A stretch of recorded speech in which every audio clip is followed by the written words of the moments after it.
Bonjour à tous et bienvenue, moi c'est Lauriane, ici je vous parle tricot, je vous parle laine et aujourd'hui je vous retrouve pour vous parler d'un ouvrage en particulier et il s'agit du gilet Regan.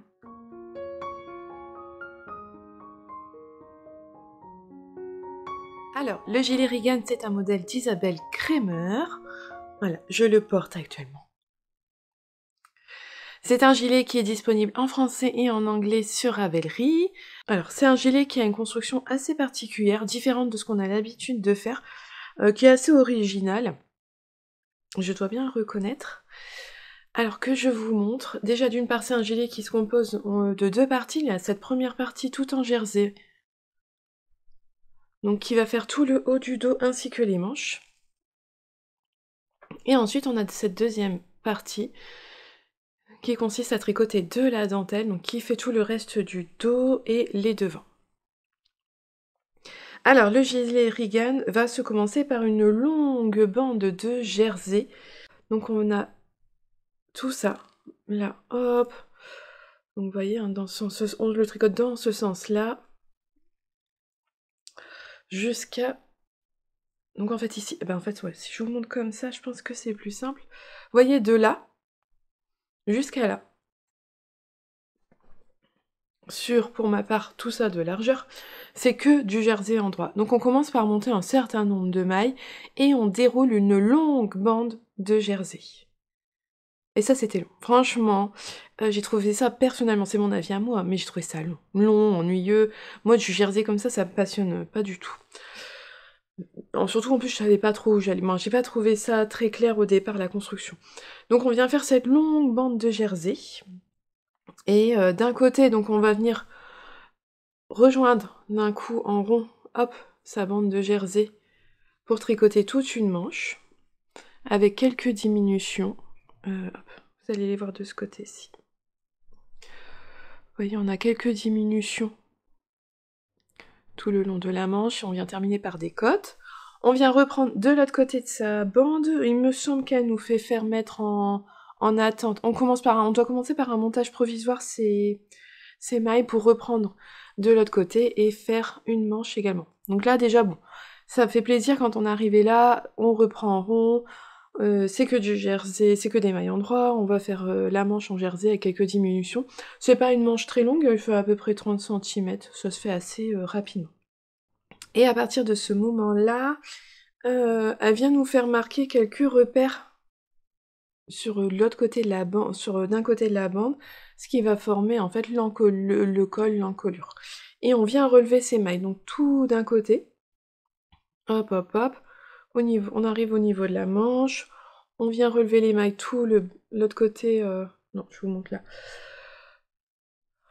tout l'arrière du dos finalement, sur la grande bande de jersey, on arrive à l'autre manche, et on vient pour revenir un petit peu sur le devant. Voilà. Alors là, le nombre de mailles, il n'est pas indiqué, elle nous dit pas, faut relever tant de mailles, de mémoire je crois que c'est pas indiqué, c'est juste qu'il faut avoir un certain multiple de mailles, il faut avoir un certain nombre pour que, en fait, après, comment ça s'appelle, le motif se mette bien. Voilà. Mais il n'y a pas un nombre précis de mailles, il faut relever tant de mailles, il faut que ce soit un multiple de 3 ou de 6, je saurais plus vous dire, pour que, ensuite, on puisse faire la dentelle. Donc on vient relever ces mailles, et là vient la partie où on fait la dentelle. Et là c'est beaucoup plus intéressant, c'est très simple à tricoter, la dentelle elle est pas très compliquée, on répète toujours la même chose, elle se fait sur 6 ou 12 mailles, de mémoire je dirais 12 mailles mais j'en suis plus très sûre. Mais bon bref, c'est un motif assez simple, de points simples, qui expliquerait sous forme de diagramme ou en rang par rang. Donc on vient faire ce petit motif là, voilà, ce petit motif de dentelle. Donc ce sont des jetés, des mailles ensemble, des GGT, des surjets simples il me semble. Bon voilà, franchement c'est pas compliqué, des mailles en droit, des mailles en vert. Sur l'endroit on fait la dentelle, sur l'envers on tricote les mailles comme elles viennent il me semble. Oui voilà, il n'y a pas de manipulation sur l'envers, on fait que des mailles en droit ou des mailles en vert sur l'envers. Et ça on va le tricoter tout droit. Franchement, il n'y a rien à faire, c'est toujours la même chose. Une fois que le rang est mis en place, on le tricote jusqu'à une certaine longueur dans le patron ou la longueur que vous souhaitez. Ensuite, on vient faire une bande de jersey. Elle nous fait faire quelques rangs de côtes. Moi, de mémoire, il me semble que j'ai rallongé les côtes parce que moi, chez moi, ça roulotait. Et donc, j'ai préféré être sûre. J'ai rallongé les côtes. Et ensuite, elle vient nous faire... Alors, comment on sait? J'ai oublié déjà. Je crois qu'elle nous fait rabattre les mailles normalement, là, sur le bas du corps. Si je dis pas de bêtises. J'ai déjà oublié parce que ça fait un moment que je l'ai terminé. Et elle vient nous faire relever les mailles sur tout le devant et l'encolure pour faire un I-cord. Moi, je sais que j'ai modifié. Déjà, comme vous voyez, je l'ai fait bicolore. Ce que j'ai fait, j'ai commencé mon I-cord ici. Je suis venue, donc, je relevais les mailles petit à petit. Je faisais mon I-cord, hop, tout du long du côté. J'ai fait un I-cord sur tout le bas de mon gilet. J'ai fait tout le tour du bas du gilet. Je suis revenue ici sur l'autre devant. Et arrivée ici... J'ai changé de couleur pour faire mon I-cord de la même couleur que le haut de mon dos. Et ici, j'ai fait une couture, j'ai fait un grafting pour refermer mon I-cord. Parce que de mémoire, je crois qu'elle fait relever toutes les mailles. On doit tricoter 1 ou 2 rangs. Et elle fait faire un I-cord, je crois. Quelque chose. Quelque chose du genre. Donc en soi, techniquement, un tricoter, il n'est pas compliqué. Franchement, il est simple. Voilà. Moi, personnellement, j'ai pas aimé faire cette grande bande parce que... c'est pas ce que j'aime. Voilà, c'est... trop ennuyeux pour moi, mais une fois qu'on a passé ça, après c'est vrai que c'est devenu un tricot vraiment très agréable. On fait ses manches et on vient faire ses devants. Une dentelle vraiment très simple, très jolie.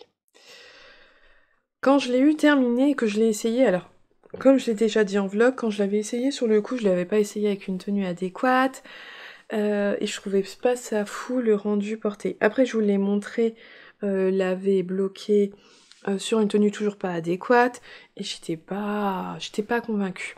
Il m'a fallu du temps pour apprivoiser ce modèle-là, et finalement j'en suis contente. Alors je n'en suis pas aussi contente que je l'aurais cru, que je l'aurais espéré, parce que quand je le vois sur d'autres personnes, je le trouve vraiment magnifique, et je sais pas, sur moi j'ai eu un peu plus de mal à trouver... à l'apprécier. Alors voilà, je vous montre ce que ça donne porté. Alors finalement c'est bien, j'en suis contente. Hein. Donc on a les demi-devants ici sur voilà, qui tombent là. Vous voyez derrière, il est plus bas que sur le devant, puisqu'en fait finalement on a la même longueur sur le devant ou le derrière, mais ici ben, vous voyez le devant il commence là, donc forcément il s'arrête là, tandis que derrière, ben, comme il y a toute la bande du dos, il descend quand même beaucoup plus bas derrière. Donc c'est pas un gilet qui se tient, qui est fait pour se tenir fermé, hein. Fermé ça fait comme ça.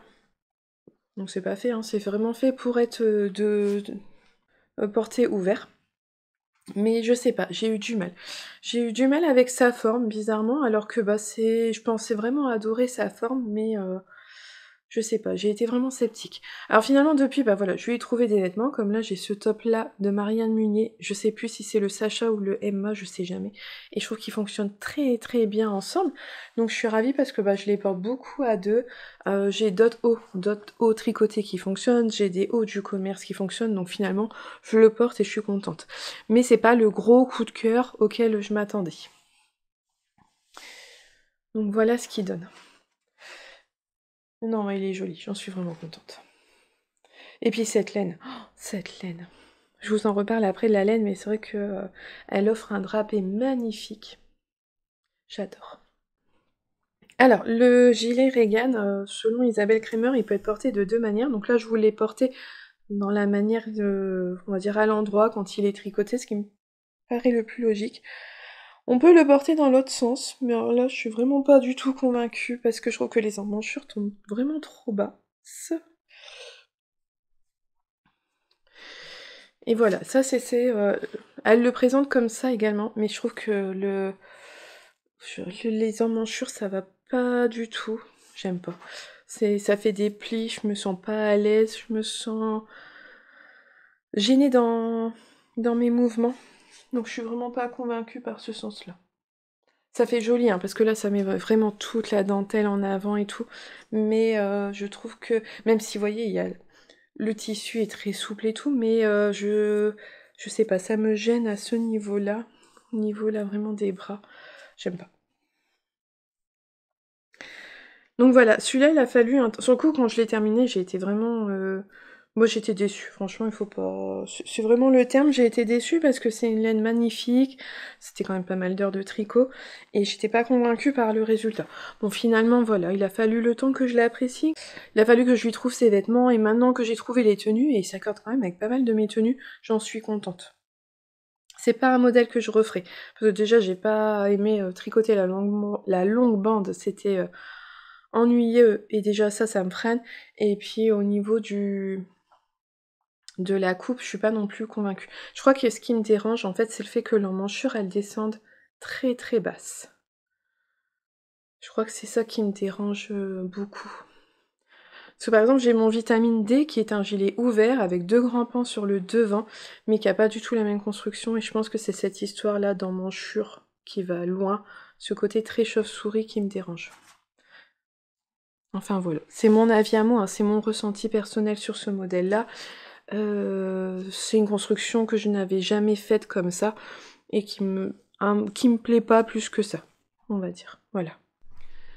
Le patron est bien expliqué dans le sens où les termes, voilà, il faut tricoter pour tricoter la bande, les manches, les diminutions, la dentelle, tout ça, j'ai pas trouvé rien de compliqué, c'était simple, c'était bien expliqué. La seule chose que j'ai trouvé compliquée, et vous êtes plusieurs à être venus me revoir après, c'est le fait de comprendre la mesure de cette bande, savoir quelle taille on choisit, et ça, j'ai pas trouvé ça clair. Il y a une histoire de flèche bleue, et en fait, ça indique la mesure qu'on va... Moi, ça, je l'ai compris une fois que j'ai eu fini mon gilet et que je voyais comment il tombait, parce que sur le coup, j'ai pas compris le schéma, mais ça signifie qu'en fait, la bande... Ouais, la bande, elle est là, jusque là-bas. La mesure qu'on doit prendre, c'est vraiment, en fait, la mesure à peu près de votre coude. Mon coude, il est où? Un peu avant même le coude. Bah, quoique peut-être j'aurais dû prendre une taille au-dessus, je sais pas. C'est vraiment une mesure qu'on est censé prendre sur soi ici. Donc vous prenez la mesure un peu au-dessus de votre coude, vous mesurez tout votre bras, tout le haut du dos, et ce jusqu'ici. Et en fait, c'est la mesure de votre bande que vous allez faire. Je suis pas sûre d'être claire. Et ça, c'est quelque chose que j'ai pas bien compris, moi, au départ. Moi, au départ, cette bande, la longueur que je devais faire, ça me parlait pas et je comprenais pas. Au final, alors j'ai fait la taille M, je crois, pour la longueur de bande. La hauteur du dos, j'ai fait la taille L, si je dis pas de bêtises. J'ai monté le nombre de mailles pour la taille L, mais j'ai suivi la longueur de la bande pour la taille M. Ça jouait à 6 cm, c'était pas non plus énorme. Bon, ça se dit quand même, mais voilà. Je sais pas si la taille, là, de choisir une taille au-dessus ou pas, ça aurait changé grand-chose au gilet. J'avoue que ça, j'ai... Cette histoire de mesure qui fait le bras, le dos, le bras, moi je l'ai pas bien compris au départ, que je suive le patron en anglais ou en français, j'ai pas trouvé ça clair. J'ai pas trop compris la longueur que je devais faire. En quoi ça allait vraiment impacter sur mon gilet, j'ai toujours pas compris. En fait, le fait, la longueur de la bande va vous permettre de faire varier le nombre de mailles que vous montez pour les devants et le dos. Parce que plus vous allez faire une bande longue, plus vous allez relever de mailles pour les devants, pour la dentelle. J'ai monté mes mailles, j'ai commencé... Parce que je peux pas vous dire le nombre de mailles que j'ai monté. J'ai monté un nombre de mailles. Voilà, j'ai monté toutes mes mailles entre les deux, voilà, en partant de là, en faisant tout le tour, en arrivant de l'autre côté. Ensuite, j'ai commencé à tricoter le premier rang.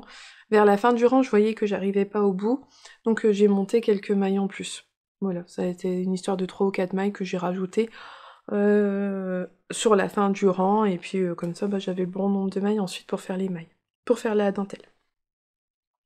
Donc voilà, à part ça, cette histoire de longueur de bande, et vous êtes plusieurs à m'avoir demandé, alors maintenant que je l'ai eu terminé, j'ai mieux compris où est-ce qu'il fallait mesurer, donc faut se mesurer à peu près de là, hop, on fait tout le bras, le dos, le bras, ça donne la longueur de la bande qu'on est censé à peu près réaliser.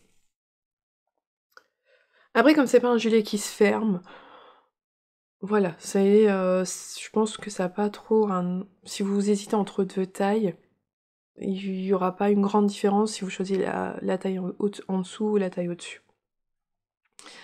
Mais sinon, vraiment, au niveau de terme du tricot, du patron, le patron il est clair, il est bien expliqué. Voilà, là, cette dentelle a été super agréable à tricoter. Même si j'ai trouvé que j'arrivais pas trop à me repérer dans le motif, parce que je sais pas, il me parlait pas le motif, j'ai jamais trop compris ce que c'était. Je trouve que c'était pas évident de s'y repérer. Mais voilà, je suivais bien mon diagramme. Je regardais au début du rang ce que je devais faire, je faisais tout le rang comme ça, et puis voilà. Ça donne une jolie dentelle. Au niveau des laines, j'ai utilisé des laines de Didier au fil d'Aurus. Des laines que j'avais achetées en début d'année. Voilà, Didier. Dans sa Thèbes Camel. 50% bébé chameau, 50% soie. Le coloris Camel, c'est ce très joli beige. Donc c'est le beige ici. Magnifique. Et le coloris rose, mais rose sacré, mais qui n'est pas disponible actuellement sur son site. Qui était donc le rose. Donc j'ai utilisé deux, en fait à la base, donc j'ai utilisé deux coloris parce que j'avais deux échevaux de camel et deux échevaux de rose sacré. J'avais pas prévu de faire un gilet au début, je voulais faire un châle, mais quand j'ai reçu la laine, et ça c'est parce que j'ai pas réfléchi avant, j'aurais dû m'en douter, bébé chameau et soie, c'est mou, c'est un fil mou, mais qui donne un drapé, une fluidité mais incroyable à son tricot. Et donc je me suis dit non, j'allais pas le mettre dans un châle parce que ça allait être trop mou pour un châle et que c'était vraiment un fil, une laine vraiment parfaite pour faire un gilet.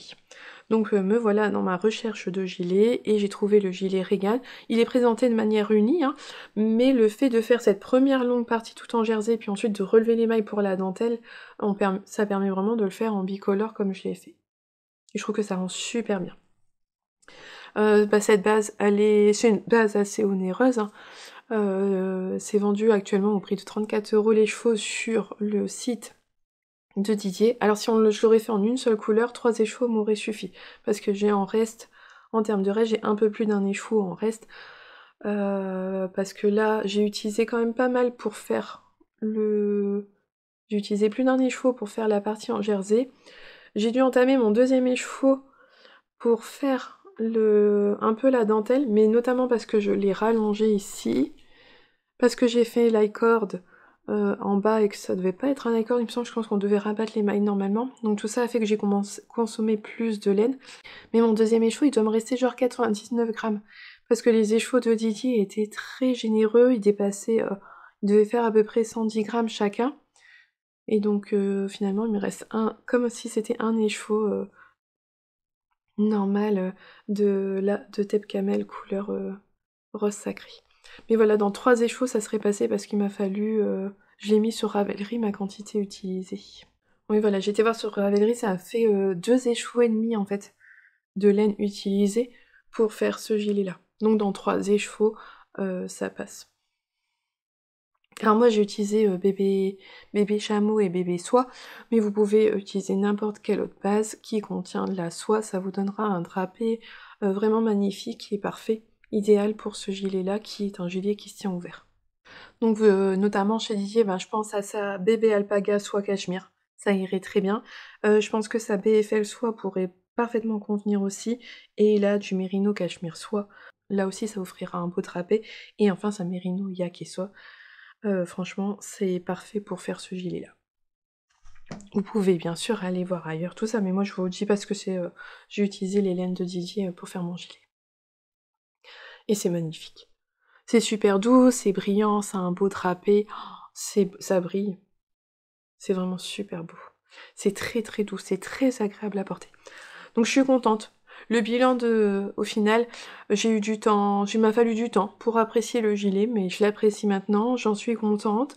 Voilà, c'est pas un modèle que je referai parce que c'est pas non plus un gros coup de cœur, mais je vais le porter avec plaisir parce que les laines sont magnifiques, parce que cette dentelle elle est belle, et que finalement voilà, j'ai appris à le porter et à l'aimer. Alors comme je vous disais, le patron du Regan, il est disponible en français et en anglais sur Ravelry au prix de 5,90 € et je tenais encore à remercier Catherine qui m'avait très gentiment offert le patron. Encore un grand merci à toi. Les échevaux de Didier en bébé chameau bébé chameau, soit ils sont vendus 34 € les chevaux. Donc comme je vous disais, j'ai utilisé 4 écheveaux. Donc ça revient quand même, mon achat revenait à 136 €. Alors quand je les avais achetés, j'avais eu un bon d'achat. J'avais un bon cadeau offert par une abonnée, donc ce qui m'avait permis de craquer pour ces écheveaux-là. Si on le fait en unicolore, ça revient à 102 € avec cette base-là. En tout cas pour jusqu'à la taille M, L, je pense que ça passe en 3 écheveaux.